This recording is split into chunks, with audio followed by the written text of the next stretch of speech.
ప్రసంగించే సందర్భంగా కేంద్రంలో రాష్ట్రపతి గారే కానివ్వండి, రాష్ట్రాలలో గవర్నర్ గారు ప్రసంగం చేయటం అనేది ఒక విధంగా అది ప్రభుత్వ విధానాలకు అద్దం పడుతుంది. గవర్నర్ గారి ప్రసంగం అని అంటే గవర్నర్ గారు రాజ్యాంగ పరంగా ప్రభుత్వ అధినేతగా ప్రభుత్వ విధి విధానాలను ప్రస్ఫురించే విధంగా వారు ప్రసంగం చేయడం జరుగుతుంది. ఈ ప్రసంగం సందర్భంగా ప్రభుత్వ విధానాల అమలులో స్పష్టత లోపించడంతో, కార్యాచరణ లోపించడంతో, కేవలం ప్రచార ఆర్భాటాలకే పరిమితం కావడంతో రాష్ట్రంలో ప్రజానీకం ఎదుర్కొంటున్నటువంటి సమస్యలను నిరసన రూపేణా ప్రతిపక్ష పార్టీ సభ్యులు లేవనెత్తడం ఇది సహజంగా అటు పార్లమెంట్లో కానీ ఇటు శాసనసభల్లో కానీ కొనసాగటం ఇది ఒక విధంగా ఆనవాయితీగా మనకు ముఖ్యంగా తెలంగాణ రాష్ట్రానికి సంబంధించి రాష్ట్రంలో రైతాంగం ఎదుర్కొంటున్నటువంటి ఒక ప్రధానమైనటువంటి ఒక సమస్య. ఇవాళ మన వర్షాకాలం అనావృష్టితోని, తదుపరి అకాల వర్షాలతోని వీళ్ళ ఖరీఫ్ పంట కోల్పోయి వీళ్ళ రెండో పంటకు సంబంధించి కూడా సాగునీరు సక్రమంగా అందకపోవటం, దానికి తోడు వ్యవసాయ ఉత్పత్తులకు గిట్టుబాటు ధర లభించకపోవటం, రైతాంగం ఎదుర్కొంటున్నటువంటి సమస్యలను వీళ్ళ ప్రభుత్వ దృష్టికి తీసుకెళ్ళటానికి కాంగ్రెస్ పార్టీ సభ్యులం ఏదైతుందో వాస్తవంగా మా స్థానాలలో మేము నిరసన వ్యక్తం చేయాలని చెప్పని భావించడం జరిగింది. కానీ వీళ్ళ రాష్ట్ర ప్రభుత్వం వీళ్ళ మమ్ములను అరికట్టే విధంగా వీళ్ళ ఏ మార్షల్స్తో ఏదైతే మాకు అడ్డుగోడగా పెట్టి ఒక నిర్బంధ సూచిక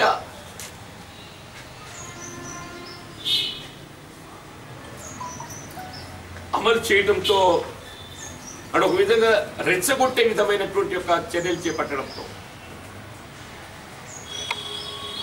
వీళ్ళ ప్రతిపక్ష పార్టీ సభ్యులకు ఏదైతుందో రైతాంగ సమస్యల పట్ల ప్రభుత్వ నిర్లక్ష్య ధోరణిని తెలియజేయడానికి ఏదైతే గవర్నర్ ప్రసంగ పాఠాన్ని చించివేయటమే కానీ మరి వాటిని పోడియంలోకి అనుమతించలేకపోవడంతో పోడియంలోకి విసిరివేయటం కానీ జరిగినటువంటి విషయం ఇది ప్రజలందరూ గమనించిండ్రు. ఇలా వాస్తవం ఒక విధంగా ఉంటే దాన్ని వక్రీకరించే విధంగా కాంగ్రెస్ పార్టీ సభ్యులు దాడిని పురిగొల్పిండ్రు. వీళ్ళ శాసన మండలి చైర్పర్సన్ స్వామినాయుడు గారికి ఏదైతుందో కన్నుకు గాయమైంది. ఈ విధమైనటువంటి ఒక ప్రకటనలతో సభ్యులను శాశ్వతంగా సభ నుండి దూరం చేయాలని చెప్పని ప్రయత్నం చేయడం ఇది ప్రభుత్వ కుట్రగా పేర్కొనక తప్పదని చెప్పండి. ప్రభుత్వ కుట్రగా పేర్కొనక తప్పదని చెప్తుంది. అంటే కుట్రాన్ని ఎందుకు పేర్కొనాల్సి వస్తుందంటే వీళ్ళ 12 నాడు 12th నాడు జరిగినటువంటి ఉభయ సభ సమావేశాలు కూడా ముందుగా 11th నాడే ప్రిపరేటరీగా ముఖ్యమంత్రి గారు ఏదైతుందో వారు టీఆర్ఎస్ లెజిస్లేటివ్ పార్టీ మీటింగ్లో కాంగ్రెస్ పార్టీ వాళ్ళు ఏ విధమైనటువంటి నిరసన కార్యక్రమం చేపట్టినా కానీ వారిని శాశ్వతంగా సభ నుండి సస్పెండ్ చేయడం జరుగుతుంది అని హెచ్చరిక జారీ చేయడం ఏదైతుందో ఇది మొత్తం పత్రికలు వచ్చిందని చెప్పండి. ఇది మొత్తం పత్రికలు వచ్చింది. మన స్వామిగౌడ్ గారు ఒక ఉద్యమ నాయకుడిగా వీళ్ళ కాంగ్రెస్ పార్టీకే కానీ ప్రజలందరికీ గౌరవం ఉంది. స్వామినాయుడు గారు ఏదైతుందో ఎన్నడూ కూడా టీఆర్ఎస్ పార్టీకి సంబంధించినటువంటి ఒక సభ్యుడు ఎవరో భావించలేదు. ఆయన టీఎన్జిఓస్ నాయకుడిగా తెలంగాణ రాష్ట్ర ఏర్పాటు ఉద్యమంలో కీలక పాత్ర పోషించడంతో వ్యక్తిగతంగా స్వామినాయుడు గారిపై అందరి గౌరవం. కాంగ్రెస్ పార్టీ చేపట్టిన నిరసన కార్యక్రమం కేవలం ప్రభుత్వానికి వ్యతిరేకం. దానికి తోడు ఏ ఫిరాయింపులను ప్రోత్సహించడం జరుగుతుందో, ఇలా రాష్ట్ర ప్రభుత్వం ఏదైతుందో ఏ ఫిరాయింపులను ప్రోత్సహించడం జరుగుతుందో ఆ ఫిరాయింపులకు వత్తాసు పలుకుతున్నటువంటి గవర్నర్ గారిపై లేక శాసనసభ సభాపతి గారిపై కూడా మాకు కొంత అసంతృప్తి.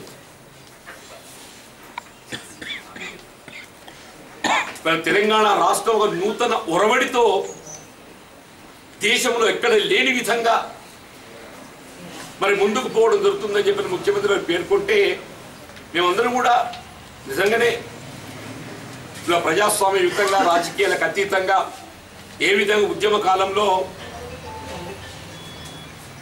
రాజకీయాలకు అతీతంగా ఉద్యమాన్ని బలోపేతం చేయడం జరిగిందో ఆ విధంగా రాష్ట్రాన్ని ముందుకు తీసుకుపోవడం జరుగుతుందని చెప్పి భావించడం. కానీ పార్టీ ఫిరాయింపులు ప్రోత్సహించే విధంగా మీరు ఏ పార్టీకి వెళ్ళి గెలిచినా కానీ అధికార పార్టీలో చేరాల్సిందే.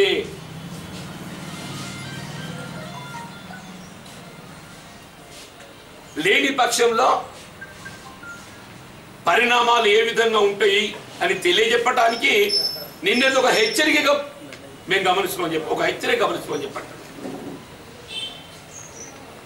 దానికి గవర్నర్ గారు వత్తాసు పలకటం, స్పీకర్ గారు వత్తాసు పలకటం, ఇవాళ వాస్తవంగా ఎంతవరకు శాసనసభ విడుదల చేసేటటువంటి యొక్క సీసీ ఫుటేజ్లు ఏదైతుందో కాంగ్రెస్ పార్టీ శాసనసభ్యులు విసిరేసేటటువంటి ఒక కాగితాలే కానివ్వండి, హెడ్ ఫోన్ గా మీరు ఏవైతే పేర్కొంటున్నారో వాటిని మాత్రమే చూపే ప్రయత్నం చేస్తున్నారు. అదర్ సైడ్ ఎవరైతే గాయపడ్డారని చెప్పి పేర్కొంటున్నారో ఆ ఫుటేజ్ కూడా రిలీజ్ చేయాలి కదా. స్వామిగౌడ్ గారికి తగిలిన వీడియో ఫుటేజ్ కూడా రిలీజ్ చేయాలి కదా. శాసనసభలో 5 సీసీ కెమెరాలు ఉంటాయి. ఒకటి సభ పూర్తి కాలం నడిచినంతసేపు కేవలం స్పీకర్ పోడియం పైన ఉంటుంది. ఒకటి సీఎం గారి ట్రెజరీ బెంచెస్ పై ఉంటుంది. ఒకటి ప్రతిపక్ష పార్టీలపై ఉంటుంది. 2 ఏదైతుందో తిరుగుతుంటే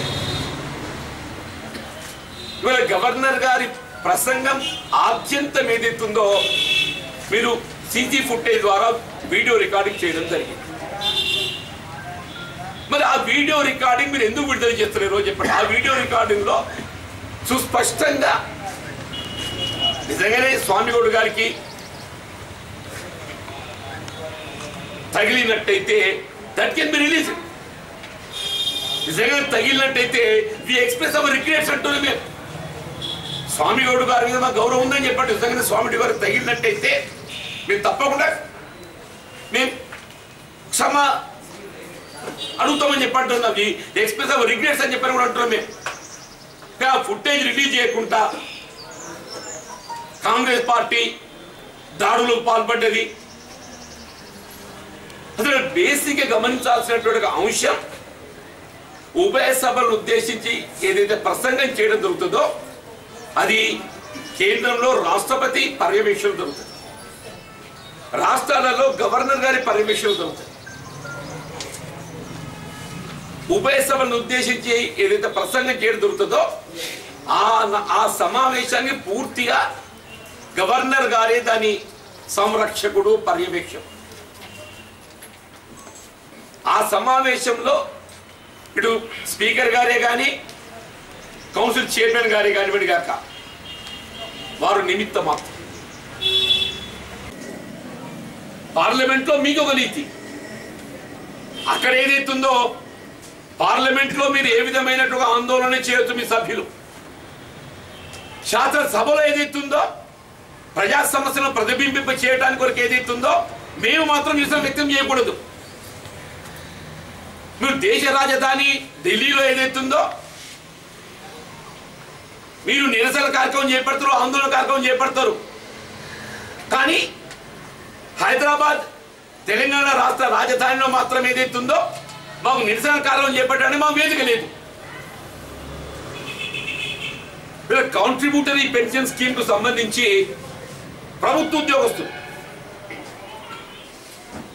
మా కాంట్రిబ్యూటరీ పెన్షన్ స్కీమ్స్ తానే ఓల్డ్ పెన్షన్ స్కీమ్ వర్తింపజేయాలని చెప్పి మీరు సమాజం నిర్మించుకుంటామని చెప్పంటే వాళ్ళకు అనుమతి తిరస్కరించబడటంతో వాళ్ళు కోర్టు చుట్టూ తిరుగుతున్నా చెప్పండి. కోర్టు చుట్టూ తిరుగుతాం మన అనుమతి కోరు. ఇలా హైదరాబాద్లో ఎవరు సమావేశాన్ని నిర్వహించుకోవాలన్నా కానీ కోర్టు ఏదైనా అనుమతి ఇవ్వాలి తప్ప పోలీసు అనుమతించడానికి అవకాశం లేదే చెప్పండి. చివరికి మా పరిస్థితి కూడా మాకు ఎక్కడ అనుమతి లభించక గాంధీ భవన్లో నిరాహార దీక్ష పెట్టుకుంటే గాంధీ భవన్లో నిరాహార దీక్ష పెట్టుకుంటే మొత్తం తెలంగాణ రాష్ట్రం యావత్తు కాంగ్రెస్ పార్టీ కార్యకర్తలు నిర్బంధించడం అని చెప్పండి. నేను పొద్దున సారంగపూర్ పోతుంటే సారంగపూర్ మా వాళ్ళు అందరూ ఎవరు కనబడుతున్నారు, ఏం నాయన ఎక్కడున్నాయి ఎవరు వస్తారు ఏంటి అంటే ఇంకెక్కడ వస్తే అందరూ స్టేషన్ పెట్టిందని చెప్పారు. మరి నేను సిఐ గారు ఫోన్ చేసి ఇదేంటి నేనే ఇక్కడ ఉన్న వాళ్ళు నువ్వు వాళ్ళని నిర్బంధించడం ఏంటి అని చెప్పి లేదు సార్ మాకు పైకి వెళ్ళే ఆదేశాలు ఉన్నాయి. ఎక్కడ కాంగ్రెస్ పార్టీ కార్యకర్త కనబడ్డా కానీ కాంగ్రెస్ పార్టీ సానుభూతి పరుడు కనబడ్డా కానీ వాళ్ళు ఏదైతుందో స్టేషన్లో పంపించాల్సిందే. ఇది మాకు ఆదేశాలు. ఎక్కడి ప్రజాస్వామ్యమే? గవర్నర్ గారు స్వయంగా ఒక ప్రతిపక్ష పార్టీకి ఎంపికైనటువంటి సభ్యునితో మంత్రివర్గంలో ప్రమాణ స్వీకారం చేయించిండయా. మరి ఆయనకి ఏ రాజ్యాంగాన్ని ఆధారంగా చేసుకొని చేయించిండో ఏమన్నా న్యాయ కోయిలు దాన్ని చదవాలి అంటే కొత్త ఇది. మరిగా మాకైతే మాకున్నట్టు పరిజ్ఞానంలో మాకైతే అది ఏ విధంగా సమర్థనీయమో మాకు తెలుసులే చెప్పంటున్నా. ఒక ప్రతిపక్ష పార్టీకి చెందినటువంటి ఒక సభ్యునితో ప్రభుత్వంలో మంత్రిగా తలసాని శ్రీనివాస్ యాదవ్ పెద్ద పెద్ద మాటలు మాట్లాడతాడు. ఏం చెప్తున్నాను నాకు ఏదైనా కానీ ఇవాళ ప్రజలు విద్యులు అల్టిమేట్ న్యాయ నిర్ణేతలు ప్రజలు, అల్టిమేట్ న్యాయ నిర్ణేతలు ప్రజలు అని చెప్పి అంటున్నా. ఏది కూడా ఎక్కువ కాలం నిలవదు, ఏది శాశ్వతం కాదు. కేసీఆర్ గారు శాశ్వతం అని చెప్పిన భ్రమలో ఉంటే అది పొరపాటు అని చెప్పి అంటున్నా. ప్రజలు గమనిస్తున్నారు. ఒకసారి ప్రజాక్షేత్రంలోకి వస్తే తెలుస్తుంది ఆయన అని చెప్పి అంటున్నా. నేను ఎన్నికలు గెలుస్తున్నా అనుకుంటే సరిపోదు. నువ్వు ఏ విధంగా గెలుస్తున్నావో నీ ఆత్మ పరిశీలించుకో, నీ ఆత్మను అడుగుని చెప్పంటున్నా. నువ్వు ఏ ఉప ఎన్నికలు నీకు ఏదైతుందో కొలతబద్దని చెప్పని పేర్కొంటున్నావో ఆ ఉప ఎన్నికలు నువ్వు ఏ విధంగా గెలిచినవో నీ ఆత్మను అడుగుని ఆత్మను పరిశీలించుకొని చెప్పంటున్నాను.